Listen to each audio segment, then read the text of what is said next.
حضرت زکریا علیہ السلام اپنے بیٹے حضرت یحییٰ سے ملنے کی غرض سے جنگل گئے۔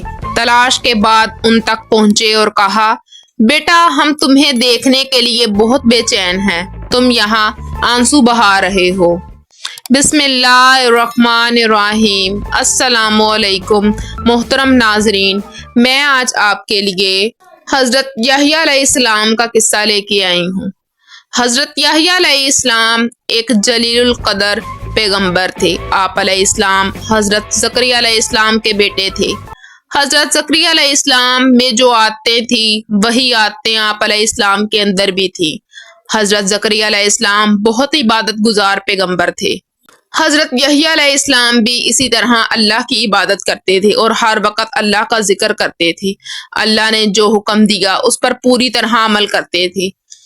حضرت یحییٰ علیہ السلام کا واقعہ سمجھنے کے لیے حضرت زکریا علیہ السلام کے بارے میں بھی جاننا ضروری ہے، اسی لیے ہم زکریا علیہ السلام کا حال مختصر طور پر بیان کریں گے۔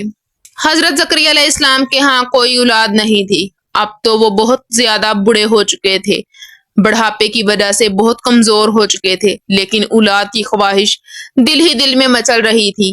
اللہ کی ذات سے وہ مایوس نہیں ہوئے، کیونکہ اللہ ہر شے پر قادر ہے، وہ سب کچھ کر سکتا ہے۔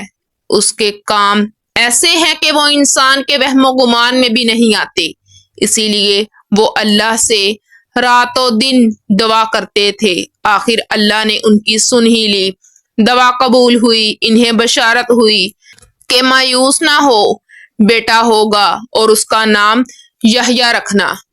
کسی بھی مایوس انسان کے لیے اس سے بڑی خوشخبری اور کیا ہو سکتی ہے؟ اس نے جو مانگا اسے مل رہا ہے۔ بشارت سن کر حضرت زکریا علیہ السلام بھی خوش ہوئے۔ بشارت ملنے کے کچھ عرصے بعد ان کی مراد پوری ہوئی، ان کے ہاں بیٹا ہوا۔ اللہ کے حکم کے مطابق بیٹے کا نام یحییٰ رکھا۔ نئی دریافت اور معلومات کے مطابق حضرت یحییٰ علیہ السلام جس جگہ پیدا ہوئے اس پر عیاسیوں نے اپنی عبادت گاہ تعمیر کر لی۔ عیاسیوں کی عبادت گاہ کو گرجا گھر کہتے تھے۔ اس گرجے گھر کا نام چرچ سان جان بیپٹس ہے، جہاں حضرت یحییٰ علیہ السلام پیدا ہوئے۔ وہ جگہ بیت المقدس کے قریب ہے۔ اس مقام کا نام عین کریم ہے۔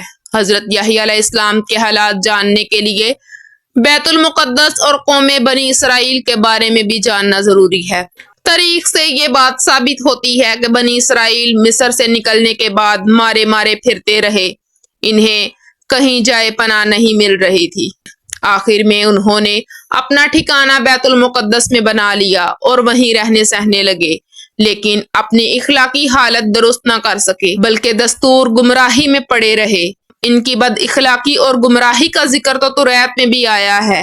احکام عشرہ میں ان خرابیوں کا ذکر کرتے ہوئے اس سے بچنے کی ہدایت بھی کی گئی۔ انہیں شرک کرنے سے منع کیا گیا۔ وہ لوگ ماں باپ کی عزت نہیں کرتے تھے، ناحق دوسروں کا خون کرتے تھے، عورتوں کی عزت نہیں کرتے تھے، چوری کرتے تھے، پڑوسیوں کو پریشان کرتے تھے، دوسروں کا مال غصب کرتے تھے، لوگوں سے اچھا برتاؤ نہیں کرتے تھے۔ قرآن کریم میں بھی بنی اسرائیل کے بارے میں اس طرح ذکر کیا گیا۔ اللہ تعالیٰ نے بنی اسرائیل سے عہد لیا کہ سوائے اللہ کے کسی کی عبادت نہ کرو، لوگوں سے اچھا برتاؤ کرو، نماز قائم کرو، زکوٰۃ ادا کرو، لیکن بنی اسرائیل اس پر عمل نہیں کرتے تھے۔ ان کی اخلاقی خرابیوں کی وجہ سے کئی بار انہیں ذلت رسوائی کا سامنا کرنا پڑا۔ انہیں راہ راست پر لانے کے لیے پیغمبر آتے رہے، لیکن لوگوں نے ان کی باتوں پر کان نہ دھرا، بلکہ ان کی راہ میں رکاوٹیں کھڑی کرتے رہے۔ زمانے قدیم سے ملک عرب پر دو ملکوں کا قبضہ رہا۔ عرب کے کچھ حصے پر فارس کی حکمرانی تھی تو کچھ حصے پر روم کی حکمرانی تھی۔ عرب ان دو ملکوں کے غلام تھے۔ ان حکومتوں کو کیسر و کسرا کہا جاتا تھا۔ ان دو حکومتوں نے اپنے اپنے زیر قبضہ علاقوں میں مقامی سرداروں کو اختیارات دے رکھے تھے، اسی لیے ہر سردار کسی نہ کسی حکومت کا نمائندہ ہوتا تھا۔ عرب کے باشندے ان کے احکامات کو ماننے کے پابند تھے۔ بیت المقدس جو عرب ہی کا علاقہ تھا، وہاں روم کی حکومت تھی۔ حضرت زکریا علیہ السلام بیت المقدس میں رہتے تھے۔ اس علاقے میں سرداروں کے درمیان جھگڑا رہتا تھا۔ سردار بھی اسرائیلی تھے۔ کچھ سرداروں نے وہاں رومیوں کو دعوت دی۔ سرداروں کی کمزوری سے فائدہ اٹھا کر علاقے میں رومی داخل ہو گئے اور اپنا سکہ جما لیا۔ سرداروں نے بھی ان کا خیر مقدم کیا۔ تاریخ کے مطابق حضرت یحییٰ علیہ السلام کی پیدائش سے 62 سال قبل رومیوں نے بیت المقدس پر پوری طرح غلبہ حاصل کر لیا۔ ان میں سے ایک یہودی سردار جو ہیرود اعظم کے نام سے مشہور تھا اور رومی حکومت کا منظور نظر تھا، اختیارات اس کے ماتحت تھے۔ حضرت یحییٰ علیہ السلام کے زمانے میں شام اور فلسطین کا پورا علاقہ کیسر روم کے زیر اثر آ چکا تھا۔ رومی بدخلق، بے حیا اور بے شرم تھے۔ ان کی پوری زندگی گناہ آلودہ تھی۔ رومیوں کی دیکھا دیکھی یہودیوں نے بھی ان کی بد عادتیں اور بے شرمی کا طور طریقہ اپنا لیا اور گمراہی کا راستہ اختیار کر لیا۔ اللہ نے حضرت یحییٰ علیہ السلام کو پیغمبر بنا کر گمراہ قوم کی طرف بھیجا۔ آپ لوگوں کو تبلیغ کرتے کہ ماں باپ کی عزت کرو، عورتوں سے نرمی کا سلوک کرو، کسی کا حق نہ مارو، لوگوں سے اچھا برتاؤ کرو، کسی پر ظلم نہ کرو، جس کے پاس کھانا ہو وہ بھوکے کو بھی کھلائے، جس کے پاس 2 کرتے ہوں ان میں سے ایک کرتا ایسے ضرورت مند کو دو جس کے پاس نہ ہو۔ جو لوگ حکومت کی طرف سے ٹیکس وصول کرنے پر ماور تھے ان سے کہتے کہ جو مقررہ رہے وہی لو اور اپنی تنخواہ پر گزارا کرو، اور نماز اور روزے کی بھی تلقین فرماتے۔ آپ علیہ السلام فرماتے کہ اللہ کے سوا کسی کی پرستش نہ کرو، کسی کو اللہ کا شریک نہ ٹھہراؤ۔ اللہ نے تم کو پیدا کیا ہے، وہی تم کو رزق دیتا ہے، تم اسی کی بندگی کرو، اپنے مال میں سے صدقہ نکالو، شب و روز اللہ کا ذکر کرو۔ آپ علیہ السلام اپنے زمانے میں بے حد مشہور تھے۔ آپ کا شمار نامی گرامی لوگوں میں ہوتا تھا۔ لوگ آپ کی بے حد عزت اور احترام کرتے تھے۔ آپ نے کبھی عیش و عشرت کی زندگی بسر نہیں کی۔ آپ دنیاوی آرام اور لذتوں سے بھی دور رہتے تھے۔ آپ نے اللہ کا ذکر کرنے کے لیے اپنا ٹھکانہ شہر سے دور جنگل میں بنا لیا تھا۔ ساری زندگی اسی سنسان جگہ پر گزار دی۔ لوگوں کو اللہ کا پیغام پہنچانے اور ہدایت دینے کے لیے آبادی کا رخ کرتے تھے اور لوگوں کو وعظ و نصیحت کرتے۔ آپ تو رات کے احکام پر پوری طرح عمل کرتے تھے۔ بنی اسرائیل کو بھی اس پر عمل کرنے کی تلقین کرتے تھے۔ اسرائیلیوں میں سے بھی بہت سے لوگ آپ کے خلاف ہو چکے تھے، آپ کی باتوں کو سننا پسند نہیں کرتے، اس لیے آپ کو بہت سی مشکلات کا سامنا کرنا پڑا۔ آپ نے ظالموں کا ڈٹ کر مقابلہ کیا۔ حکومت وقت اور سرداروں کے ظالمانہ رویے سے بھی مایوس ہو چکے تھے۔ ان کے غلط کاموں پر انہیں ٹوکتے تھے اور ساتھ ہی ان کی صلاح کرنے کی بھی کوشش کرتے۔ اس بنا پر آپ کو قید میں ڈال دیا گیا۔ اس پر بھی آپ نے صبر و تحمل کا مظاہرہ کیا۔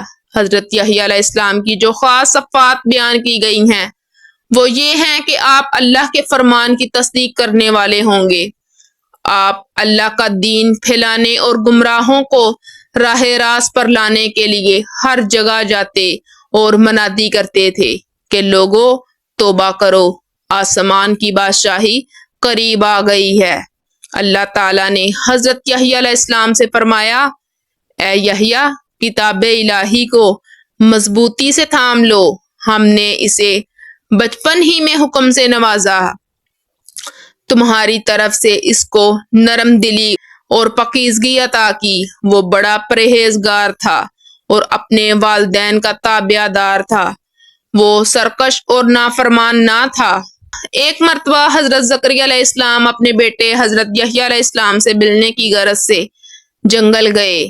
تلاش کرنے کے بعد ان تک پہنچے اور کہا، بیٹا، ہم تمہیں دیکھنے کے لیے بہت بے چین ہیں، تم یہاں آنسو بہا رہے ہو۔ حضرت یحییٰ علیہ السلام نے ادب سے جواب دیا، ابا جان، آپ ہی نے ہمیں بتایا تھا کہ جنت اور دوزخ کے درمیان ایک میدان ہے جو خدا کے خوف سے آنسو بہائے بغیر پار نہیں ہو سکتا اور جنت تک نہیں پہنچ سکتا۔ حضرت زکریا علیہ السلام یہ باتیں سن کر رو پڑے۔ حضرت یحییٰ علیہ السلام نیک اعمال کے ذریعے ہی اللہ کو راضی کرنے کی کوشش کرتے رہے، جبکہ بنی اسرائیل مذہبی عالموں میں یہ صفت نہیں تھی، بلکہ انہیں اس بات پر فخر تھا کہ وہ حضرت ابراہیم علیہ السلام کی اولاد ہیں اور جو چاہیں کریں، ان سے کوئی پوچھ گچھ نہیں ہوگی۔ وہ اپنے آپ کو خدا کے چہیتے سمجھنے لگے تھے اور کہا کرتے تھے، بہشت تو ان کے لیے خاص کر دی گئی ہے۔ اسی عزم نے اسرائیلیوں کو کہیں کا نہ رکھا۔ دنیا میں بھی وہ خوار ہونے لگے، خدا کے نزدیک بھی۔ آپ کے پاس اسرائیلی عالم آتے تو آپ انہیں صاف صاف کہتے کہ تم اس بات پر غرور نہ کرو کہ تم ابراہیم کی اولاد ہو۔ آپ فرماتے کہ جو درخت اچھا پھل نہیں لاتا وہ کاٹا اور آگ میں ڈال دیا جاتا ہے۔ تمہارے اعمال بھی اچھے نہیں ہیں۔ حضرت یحییٰ علیہ السلام کی باتیں دل پر اثر کرنے والی ہوتی تھی۔ جو سنتا تھا دم بخود ہو جاتا تھا اور روحانی سکون اور مسرت حاصل کرتا تھا۔ بنی اسرائیل میں صدیوں سے ایک پرانی رسم چلی آ رہی تھی جسے پابستہ کہا جاتا تھا۔ حضرت یحییٰ علیہ السلام کی تبلیغ کے نتیجے میں جو لوگ گناہوں سے توبہ کرنے کے بعد اللہ کا دین اختیار کرنے کے خواہش مند ہوتے، وہ اپنی اصلاح کے لیے آپ علیہ السلام کے پاس جاتے۔ آپ ایسے لوگوں سے توبہ کراتے اور ساتھ ہی دریائے اردن کے پانی کا ایک چلو سر پر ڈال دیتے کہ اس بات کی تصدیق تھی کہ جو بدی چھوڑ کر نیکی کی طرف آ گئے ہیں۔ آپ ان لوگوں کے لیے دعائے خیر کرتے۔ ہر آنے والے شخص توبہ کرنے کے بعد آپ کی تعلیمات پر چل کر آئندہ گناہوں سے بچ کر رہنے کا وعدہ کرتا۔ چنانچہ حضرت یحییٰ علیہ السلام اپنی قوم میں بپتستہ دینے والے لقب سے پہچانے جانے لگے۔ بپتستہ کا مطلب بندے کو اللہ کے رنگ میں رنگنا ہے۔ سب سے بہترین اللہ کا رنگ ہے۔ یہ عمل استباق کہلاتا ہے۔ آپ کا زمانہ اور حضرت عیسیٰ علیہ السلام کا زمانہ ایک ہی تھا۔ دونوں اللہ کے نبی تھے۔ حضرت یحییٰ حضرت عیسیٰ علیہ السلام کے معجزات اور تعلیمات کے بارے میں سنتے رہتے تھے۔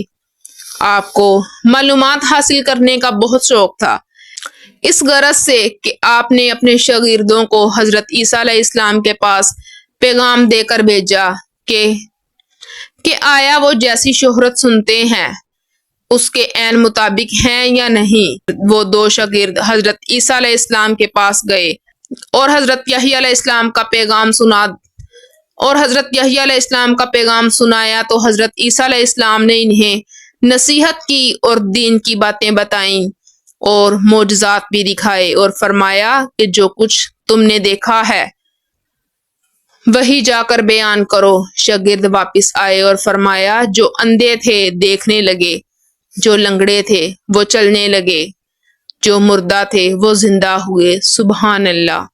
آپ نے سن کر فرمایا کہ کمزوروں کی مدد کرنا بھی بہت بڑی نیکی ہے۔ آپ برائی اور فحاشی سے بے حد نفرت کرتے تھے۔ آپ نے ایک عورت کو بے حیا زندگی گزارنے پر منع کیا تو اس نے آپ کو شہید کر دیا۔ ایک روایت میں ہے کہ حضرت یحییٰ علیہ السلام اپنے والد محترم کی وفات کے بعد بہت دنوں تک مسجد کے اندر ہی عبادت میں مشغول رہے، اور بنی اسرائیل میں ملکہ نام کی ایک عورت تھی۔ اس شوہر کی پہلے عورت سے ایک بیٹی تھی۔ وہ یہ چاہتی تھی کہ شوہر کا اپنی بیٹی سے نکاح کر دے، اور تمام قوم بنی اسرائیل کی اس بات پر متفق تھی۔ حضرت یحییٰ علیہ السلام کو ان لوگوں نے بلوایا کہ اس شوہر ثانی کا اس سے نکاح پڑھا دیں۔ حضرت یحییٰ علیہ السلام نے کہا کہ تمہاری بیٹی سے تمہارے شوہر کا نکاح درست نہیں ہے۔ اس بات کو سن کر ملکہ عورت نے غصہ ہو کر اپنے شوہر سے یہ بات کہی کہ حضرت یحییٰ علیہ السلام اس کام سے منع کرتے ہیں کہ تخت ربیہ سے نکاح کرنا درست نہیں ہے، اور وہ شہر کا بادشاہ تھا۔ اس نے یہ سن کر فوراً حکم دیا کہ حضرت یحییٰ علیہ السلام کو باندھ کر میرے پاس لاؤ۔ وہیں حضرت جبرائیل علیہ السلام نازل ہوئے اور فرمایا، اے یحییٰ، اگر تم کہو تو اس شہر کو غارت کر دوں۔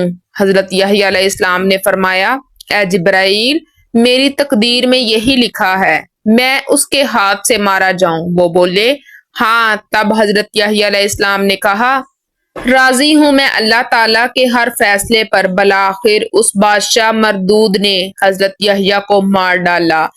جب سر مبارک بدن سے جدا ہوا تو پھر کہا، اے بادشاہ، اپنی بیوی کی بیٹی سے نکاح درست نہیں۔ فرشتوں نے یہ حال دیکھ کر جناب باری تعالیٰ سے دریافت کیا، یا الہی، یحییٰ نے کیا گناہ کیا تھا جو اس طرح مارا گیا؟ اللہ تعالیٰ نے فرمایا کہ اے فرشتوں، وہ میرا گہرا دوست ہے، میں نے اس کو اپنے پاس بلا لیا ہے۔ انہوں نے عرض کیا کہ الہی، اپنے دوست کو اس طرح مارتا ہے کوئی؟ ندا آئی، اے فرشتوں، میرے خلق میں مشہور ہے کہ دشمن کو مارنا اور دوست کو بچا رکھنا چاہیے تاکہ دشمن کو کسی سے ضرر نہ پہنچے اور دوست سے نفع ہو۔ اور میں تو خدا سارے جہانوں کا ہوں، دوست کو مارتا ہوں اور دشمن کو پالتا ہوں تاکہ میری مخلوق کو معلوم ہو کہ نہ دوست سے مجھ کو نفع ہے اور نہ دشمن سے مجھ کو ضرر۔ جب حضرت یحییٰ نے جان بحق تسلیم کی تب اس ملکہ کافرہ نے اپنی بیٹی کا اپنے شوہر سے نکاح کر دیا۔ اس کے بعد ہی اس پر غضب الہی نازل ہوا۔ کسی کام کے واسطے وہ اپنی چھت پر گئی تھی۔ ہوا تیز چل رہی تھی، چنانچہ ہوا نے اس کو اڑا کر میدان میں پھینک دیا۔ وہاں شیر صحرائی موجود تھا، اس کو پکڑ کر پارا پارا کیا اور پھر کھا گیا۔ الغرض وہ اس طرح سے وسائل جہنم ہوئی۔ اس کے بعد اس کا شوہر بھی چند روز میں ہی اپنی قوم کے غضب الہی سے واصل جہنم ہوا۔ میری پیاری بہنوں، حضرت یحییٰ علیہ السلام کس طرح دنیا سے رخصت ہوئے؟ اللہ تعالیٰ نے اپنے پیغمبروں پر کیا کیا معجزے دکھائے ہیں، اس دنیا کو یہی بتلانے کے لیے کہ یہ دنیا عارضی ہے۔ اللہ تعالیٰ ہم سب کو نیک کام کرنے کی ہدایت عطا فرمائے۔